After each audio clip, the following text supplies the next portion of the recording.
Hello दोस्तों, नमस्कार। आज हम कार्डियोवैस्कुलर सिस्टम के फार्माकोलॉजी के एमसीक्यू देखेंगे दोस्तों, जो हमारे कम्पिटिटिव एग्जाम में आ सकते हैं। तो अगर ये चैनल आपको अच्छा लगे तो सब्सक्राइब कर दीजिएगा और अपने दोस्तों को ये सब एमसीक्यू शेयर कर दीजिएगा, क्योंकि ये बहुत इंपॉर्टेंट एमसीक्यू है जो आपके जीपैट नाइपर एग्जाम में आ सकते हैं और जो भी रिलेटेड एग्जाम्स होते हैं आपके कम्पिटिटिव एग्जाम उसमें आ सकते हैं दोस्तों। तो अब शुरू करते हैं। तो जो पहला क्वेश्चन है दोस्तों, the following anti arrhythmic drug accumulate in the body for a very long time. Option A procainamide, option B mexiletine, option C bretylium, option D amiodarone. तो आपका जो होता है जो आपके बॉडी में बहुत लॉन्ग टाइम तक एक्यूमुलेट होता है वो ड्रग होता है आपका ऑप्शन डी एम्यूडेरॉन। तो next question, duration of nitroglycerine action sublingual is 10 to 30 minutes, option B 6 to 8 hours, option C 3 to 5 minutes, option D 1.5 to 2 hours। तो इसका आंसर होता है दोस्तों ड्यूरेशन ऑफ नाइट्रोग्लिसरीन एक्शन वो क्या होता है 10 to 30 मिनट्स होता है। Next question, this drug is a class 4th anti arrhythmic drug. Option A flecainide, option B sotalol, option C lidocaine, option D verapamil. तो इसका आंसर होता है आपका ग्रुप 4th का आपका वेरापैमिल। कैल्शियम चैनल ब्लॉकर जो होते हैं वो class 4th anti arrhythmic drug के कैटेगरी में आते हैं दोस्तों।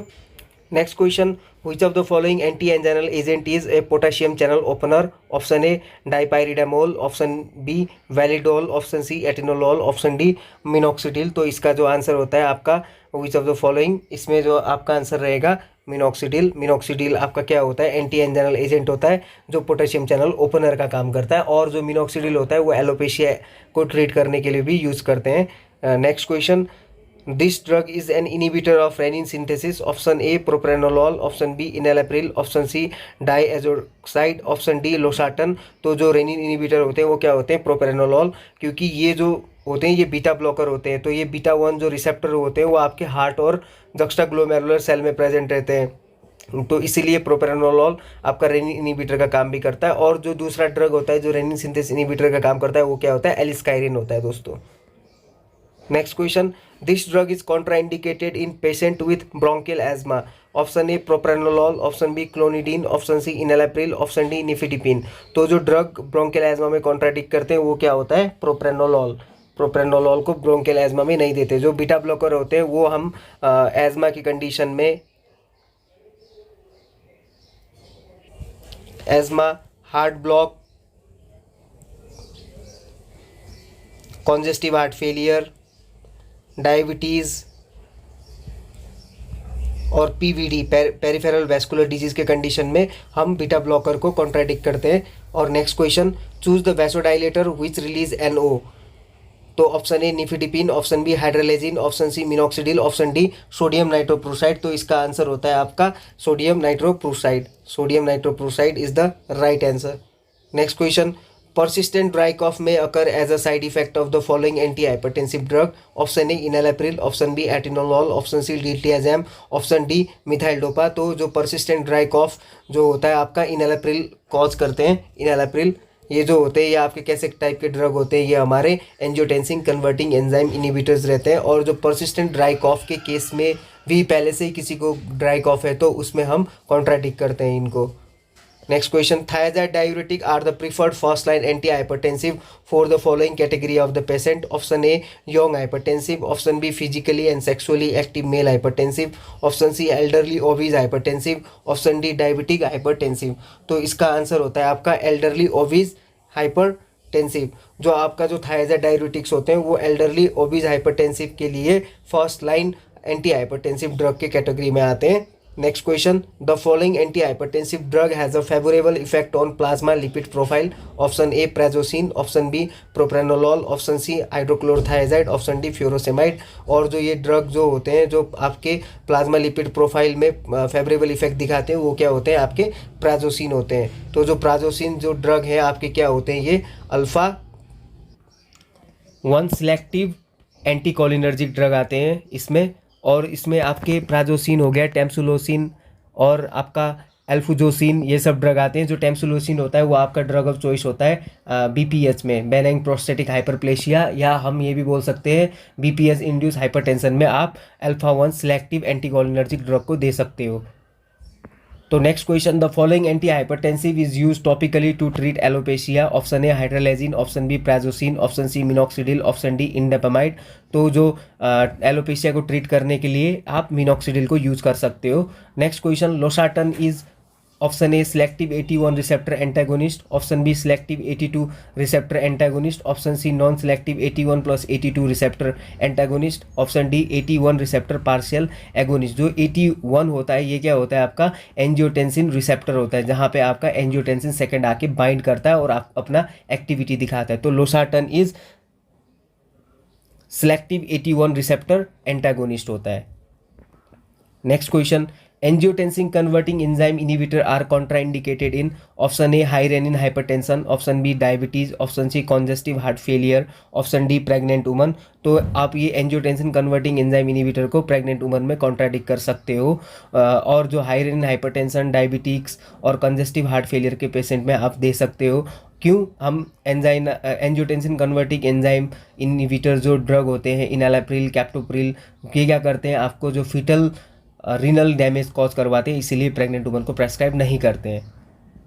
Next question, furosemide act by inhibiting the following in the renal tubular cell. Option A sodium potassium 2 chloride cotransporter, option B sodium chloride transporter, option C sodium hydrogen antiporter, option D sodium potassium ATPase. तो जो furosemide होते हैं ये कैसे काम करते हैं, आपके सोडियम पोटेशियम 2 क्लोराइड को ट्रांसपोर्टर को इनहिबिट कर देते हैं, और उसके बाद ये हमारा फ्यूरोसिमाइड का मोड ऑफ एक्शन होता है। Next question, the primary site of action of thiazide diuretics is option A proximal tubule, option B ascending limb of loop of Henle, option C cortical diluting segment, option D collecting duct. जो primary site होता है thyroid diuretics का वो होता है आपका cortical diluting segment होता है। Next question, the current therapeutic indication of acetazolamide is option A congestive heart failure, option B renal insufficiency, option C cirrhosis of liver, option D glaucoma. तो आप acetazolamide को ग्लोकोमा में use कर सकते हैं, और जो एसिटाजोलामाइड होता है इसको हम माउंटेन सिकनेस में भी यूज कर सकते हैं। माउंटेन सिकनेस मींस आपका हाई एल्टीट्यूड सिकनेस, उसमें भी एसिटाजोलामाइड को यूज करते हैं। Next question, select the diuretic that can cause gynaecomastia, hirsutism and menstrual disturbances as a side effect on long term use. Option A amiloride, option B spironolactone, option C metolazone, option D acetazolamide. तो इसका जो answer होता है आपका स्पाइरोलेक्टोन होता है। जो ये जो ड्रग होते हैं ये क्या कॉज करते हैं, गायनेकोमेस्टिया, हिर्सुटिज्म और मेस्ट्रुअल डिस्टर्बेंसेज कॉज करते हैं। Next question, the rare but characteristic ADR of HMG-CoA reductase inhibitor is option A oncolysis, option B myopathy, option C alopecia, option D oculomucocutaneous syndrome। तो जो आपके HMG-CoA reductase inhibitors होते हैं, जो स्टाटिन्स होते हैं, वो आपको क्या करते हैं, myopathy. Next question, the side effect which primarily limit acceptability of iron oral iron therapy is option A epigastric pain and bowel offset, option B black stool, option C staining of teeth, option D metallic taste। तो इसका क्या होता है आपका epigastric pain and bowel offset। तो ये क्या होता है, primarily limit acceptability of oral iron therapy is epigastric pain and bowel offset। Next question, megaloblastic anemia occur in option A vitamin B2 but not folic acid deficiency, option B folic acid but not vitamin B12 deficiency, option C either vitamin B12 or folic acid deficiency, option D only combined vitamin B12 plus folic acid deficiency। तो megaloblastic anemia आपका either vitamin B2 deficiency और folic acid deficiency के वजह से होता है। Next question, the following factor are required for the absorption of dietary vitamin B12, option A gastric acid, option B gastric intrinsic factor, option C transcobalamin, option D both A and B। तो इसका answer होता है both A and B। तो जो आपके vitamin B12 को absorption के लिए गैस्ट्रिक एसिड भी इंपॉर्टेंट रहता है और गैस्ट्रिक इंट्रिंसिक फैक्टर्स भी एकदम इंपॉर्टेंट रहते हैं। Next question, folinic acid is specifically indicated for option A prophylaxis of neural tube defect in the offspring of women receiving anticonvulsant medication, option B counteracting toxicity of high dose methotrexate, option C pernicious anemia, option D anemia associated with renal failure। जो आपको folinic acid होता है वो किस में use होता है, it's a antidote, और ये counter acting toxicity of high dose methotrexate में यूज होता है। और इसका आंसर तो बी हो गया दोस्तों। लेकिन जो आप prophylaxis of neural tube defect in the offspring of woman receiving anti convergent medication. तो इस केस में आप क्या यूज़ कर सकते हो, फॉलिक एसिड यूज़ कर सकते हो, फॉलिक एसिड को यूज़ कर सकते हो। और मेनली जो एंटी कन्वर्जेंट मेडिकेशन है जिसके केस में हम फॉलिक एसिड यूज़ करते हैं वो क्या होता है आपका वैल्प्रोएट। अगर हम किसी प्रेग्नेंट वुमन को वैल्प्रोएट देते हैं तो उसका टेरेटोजेनिक इफेक्ट रहता है, न्यूरल ट्यूब डिफेक्ट, तो उसको काउंटरएक्ट करने के लिए folic acid as a supplement देते हैं दोस्तों। Next question, the following can be use to antagonize the action of heparin in case of overdose. Option A heparin sulphate, option B dextran sulphate, option C protamine sulphate, option D ancrod. तो आपका जो होता है इसका answer होता है आपका option A, option C protamine sulphate. तो प्रोटामीन सल्फेट जो क्या होता है आपका हिपैरिन का एंटीडोट होता है, तो प्रोटामीन सल्फेट को देते हैं हम। और जो ये होता है दोस्तों कि हिपैरिन और प्रोटामीन सल्फेट जो एक एंटागोनिज्म होता है, इसको हम क्या बोलते हैं, it's a type of chemical antagonism. जैसे आपके बहुत सारे एंटागोनिज्म होते हैं, केमिकल एंटागोनिज्म, फिजियोलॉजिकल एंटागोनिज्म, तो ये आपका क्या होता है केमिकल एंटागोनिज्म होता है हिपैरिन और प्रोटामीन सल्फेट का। Next question, tranexamic acid is a specific antidote of option A fibrinolytic drug, option B organophosphate, option C barbiturate, option D heparin. तो इसका क्या होता है, tranexamic acid is a specific antidote of option A fibrinolytic drug. Next question, aspirin prolong bleeding time by inhibiting the synthesis of option A clotting factor in the liver, option B prostacyclin vascular endothelium, option C cyclic AMP in platelet, option D thromboxane A2 in platelet। तो जो आपका aspirin होता है, लो dose aspirin mainly, वो आपका bleeding time को prolong करेगा। क्यों? क्योंकि ये थ्रोम्बोक्सिन A2 इन प्लेटिलेट को क्या कर देता है, बंद कर देता है, ठीक है, इनिबिट कर देता है।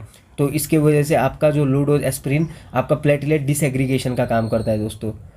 Next question, corneal micro deposit is an adverse effect link to with which drug, option A amlodipine, option B adenosine, option C amiodarone, option D amphotericin B. तो corneal micro deposit is seen in case of amiodarone, okay. और उसके बाद आता है हमारा which of the these drug drug classes is not associated with ototoxicity, option A loop diuretics, option B aminoglycoside, option C aspirin, option D calcium channel blocker। तो जो आपके जो ड्रग क्लास होते हैं या ड्रग होते हैं जो ऑटोटॉक्सिसिटी कॉज नहीं करवाते वो क्या होते हैं आपके कैल्शियम चैनल ब्लॉकर्स होते हैं। लेकिन जो लूप डायरेटिक्स होते हैं जैसे फ्यूरोसेमाइड, ब्यूमेटानाइड और अमीनोग्लाइकोसाइड, स्ट्रेप्टोमाइसिन, कनामाइसिन, जेंटामाइसिन और एस्प्रिन, ये जो ड्रग होते हैं ये क्या करते हैं आपको ऑटोटॉक्सिसिटी कॉज करते हैं। जैसे स्ट्रेप्टोमाइसिन का क्या होता है, ये 8th क्रेनियल नर्व डैमेज करता है और ये स्पेसिफिक एडीआर होता है स्ट्रेप्टोमाइसिन का। Next question, amiodarone causes the discolouration of skin, option A grey, option B yellow, option C blue green, option D pink red. तो इसका आंसर होता है option A grey, amiodarone causes grey discolouration of skin. Next question, constipation, ankle swelling and gum overgrowth are side effect of which class of drug? Option A calcium channel blocker, option B thiazolidinedione, option C opioids, option D bisphosphonate। तो जो constipation, ankle swelling और gum overgrowth आपके calcium channel blocker के side effect होते हैं दोस्तों।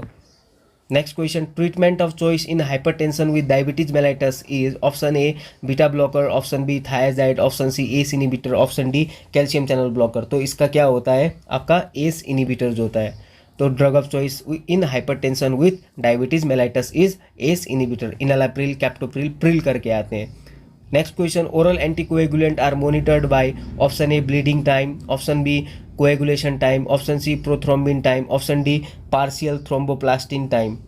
तो इसमें आते हैं आपके प्रोथ्रोम्बिन टाइम, ठीक है। इसमें ओरल एंटीकोएगुलेंट में आपके वारफरिन आते हैं। और जैसे हिपैरिन के केस में हम क्या करते हैं, अगर हम उसके एंटीकोएगुलेंट एक्टिविटी को मॉनिटर करना चाहें तो हिपैरिन के केस में हम पार्शियल थ्रोम्बोप्लास्टिन टाइम पीटीटी को लेके चलते हैं। लेकिन ओरल एंटीकोएगुलेंट होगा तो उसके केस में हम क्या करेंगे, प्रोथ्रोम्बिन टाइम को लेके चलते हैं दोस्तों।